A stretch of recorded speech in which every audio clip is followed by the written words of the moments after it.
All right, listeners, we're doing something a little different today. We usually do deep dives into earnings calls, Right. but there's some breaking news that we just couldn't ignore. Okay.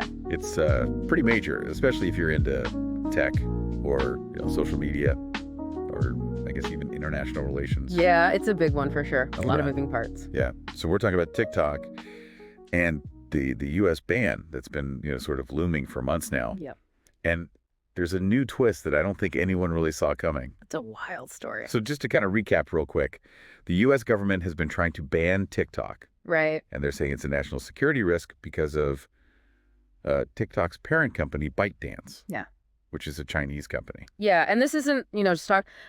The ban is supposed to actually happen on January 19th. Wow. And the case is going to the Supreme Court this Friday. So really high stakes. Yeah. And then just a couple days before this, incredibly important hearing, Right. this businessman, Frank McCourt, who you might remember, he used to own the LA Dodgers. He submitted a bid to buy TikTok Last minute. at the last minute. Yeah. His initiative is called Project Liberty, and they're calling it the people's bid for TikTok. Interesting. When I first heard about this, I thought it was going to be some kind of nonprofit thing. Yeah. But it's not. It's not at all. McCourt definitely seems to have a plan. And he's put together a pretty serious team to back him up. Yeah, some pretty big names like Guggenheim Securities, the law firm, Kirkland and Ellis, even Kevin O'Leary from Shark Tank, Oh, wow. and Tim Berners-Lee, The guy who invented the internet. the guy who invented the World Wide Web. What do you make of that lineup?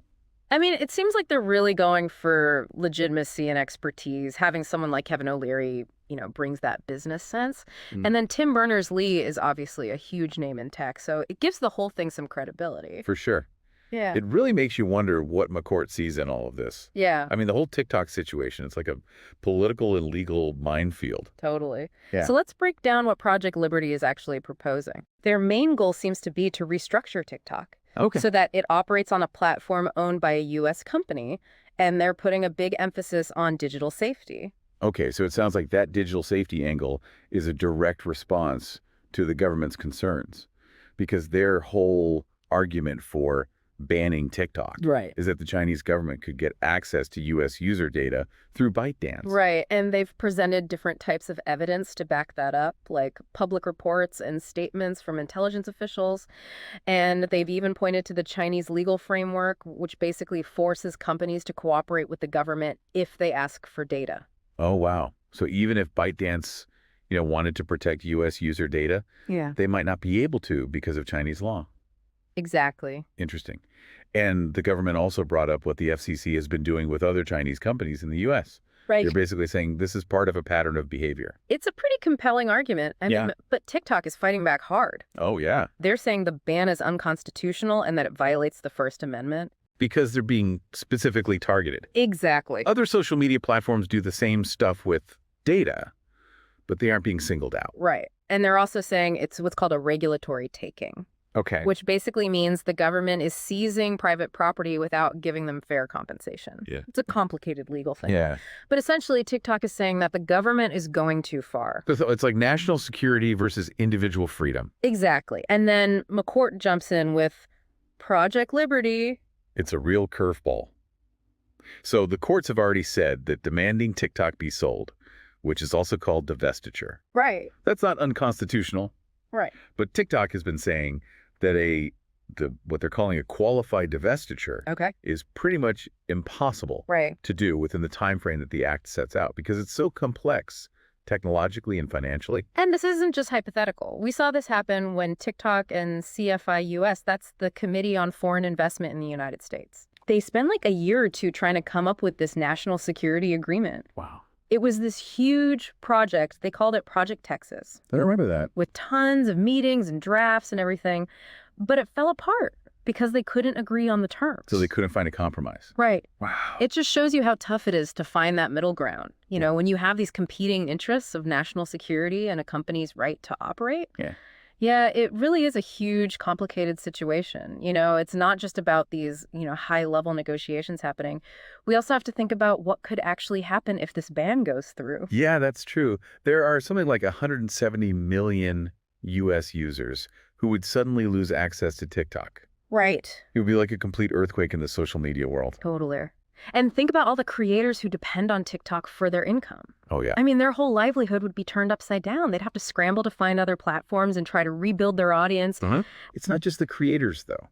Businesses, too, especially small businesses who have, really focused on TikTok. Right.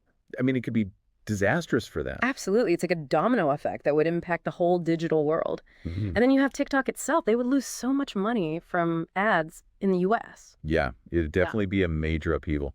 So McCourt and Project Liberty, they're really shaking things up. What do you think his motivation is? Why jump into this mess now?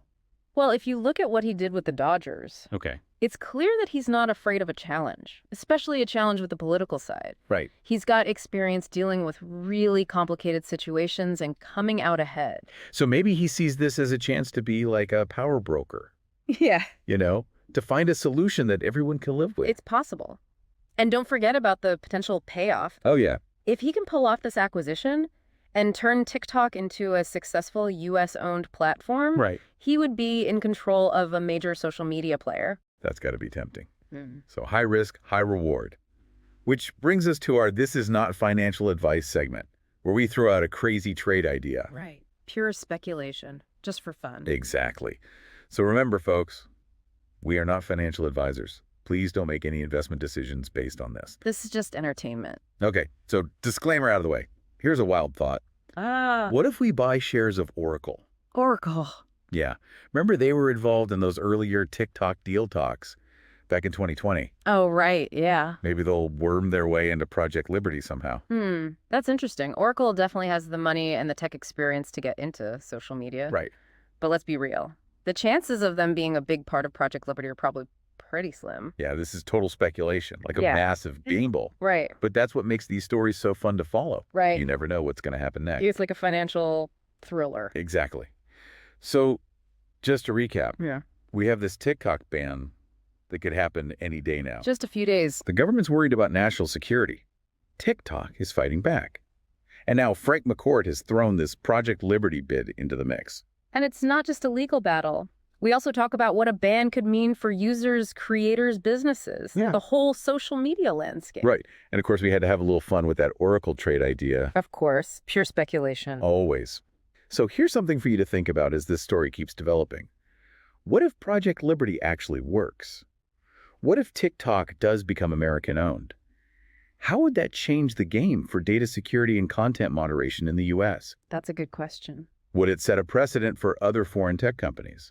It's a huge question. Yeah. Yeah, I mean, it feels like we're in this totally new territory. Governments are trying to figure out how to deal with these giant global tech companies. Yeah, and it's even more complicated because of national security. Right. And, foreign governments may be having access to user data. So what happens if Project Liberty actually works? And TikTok becomes a U.S. company? Does that set some kind of precedent for how other foreign tech companies are treated here? I mean, that's the big question, right? It could make other governments more aggressive. Maybe they'll start pushing for divestiture or even bans if they think there are similar risks. It's almost like we're on the verge of a whole new era of internet regulation. Right. Where national interests are clashing with this idea of a free and open internet. It's definitely a tough issue. I don't think there are any easy answers. But this whole thing with TikTok, it really shows that we need more clarity and transparency. From both sides, right? Exactly. Governments need to be clear about what their concerns are and what evidence they have to justify things like bans. And tech companies need to be more open about how they handle data and moderate content. Right. Users should know what's happening with their information. It's all about trust. Exactly. Because right now there's a lot of suspicion on both sides. Yeah, and that suspicion can lead to, these kind of impulsive reactions and policies that end up hurting innovation and limiting choices for users. So how do we find that balance between national security and a free and open internet? It's tricky for sure. And it's not just up to governments and tech companies. Users have a role to play too. Oh, yeah. By demanding more control over their data and holding both governments and tech platforms accountable for what they do. We're already starting to see that happen, I think. Yeah. People are more aware of data privacy now, and they're asking more questions of the companies they use online. It's like a power shift. Yeah. Where users are starting to have more of a say in how the digital world works. Exactly. And I think that's a good thing. Platforms need to be responsive to their users. It's like we're moving towards a more democratic internet. Yeah, that's a great way to put it. And what happens with TikTok could have a big impact on that. Definitely a story we'll be keeping an eye on here at Talk Tickers. We'll let you know about any new developments, whether it's the Supreme Court decision or something with Project Liberty or, any other surprises that pop up. Yeah, because with this story, you never know.